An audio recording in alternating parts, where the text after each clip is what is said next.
Hello guys, this is Benjamin Ingrosso, and these are my Marquee memories.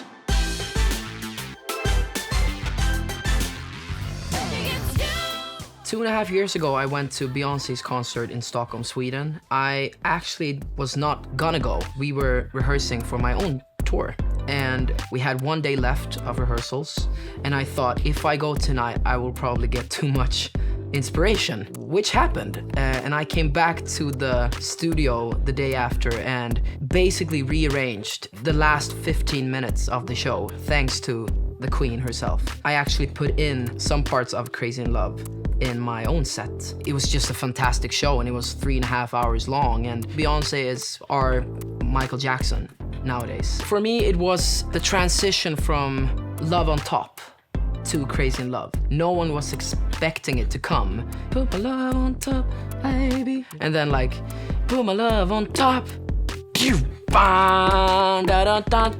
Then she kind of just walked like a catwalk thing with her dancers. The fact that that song just came out of nowhere made me go crazy, and the whole crowd were just, wow. It was pretty epic.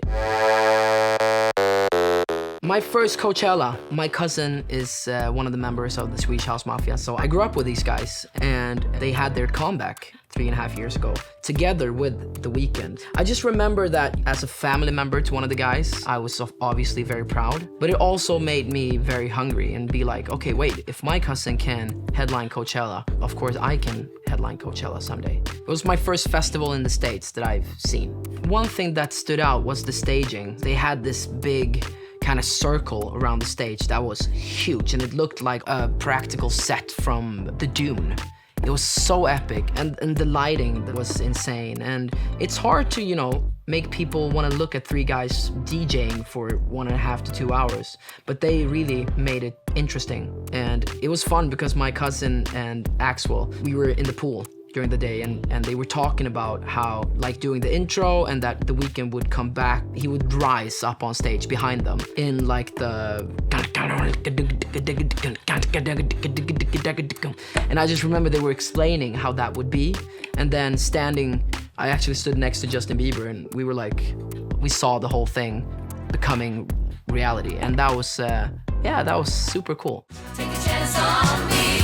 ABBA Voyage. I think everyone knows ABBA, I hope, because as a Swede, we're very proud of these guys from this band, and I've had the honor to actually work together with one of the guys, Björn. His assistant texted me like, Björn wants to have a chat with you. And I thought, you know, someone is, you know, joking with me or something. So I answered, yeah, sure. And all of a sudden, there it was, Björn from ABBA, being like, hey Benjamin, how are you? And I was like, and we had a chat for almost 2.5 hours, and he actually just wanted to get to know me because he loved my music. I was very nervous and humbled at the same time. A month later, he texted me and asked me if I wanted to write a song with him for a musical. And we did, and he said, we should definitely do this again. If you're ever in London, let me know, because I really want you to go to the ABBA Voyage show.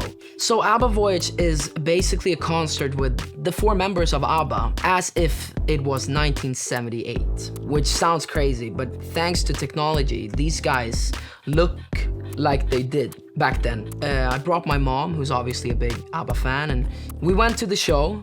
And as a fan of the 70s music, for me it was so cool to watch an audience in this big arena dancing and screaming and singing along to 4 guys that is not even on stage. After just 2-3 seconds, we forgot that these guys were holograms, and we just acted like we were together with them. As a performer, helped me a lot to realize that, of course, you have to be present when you're on stage. And the fact that they made these guys feel so present while they weren't even there is just mind-blowing.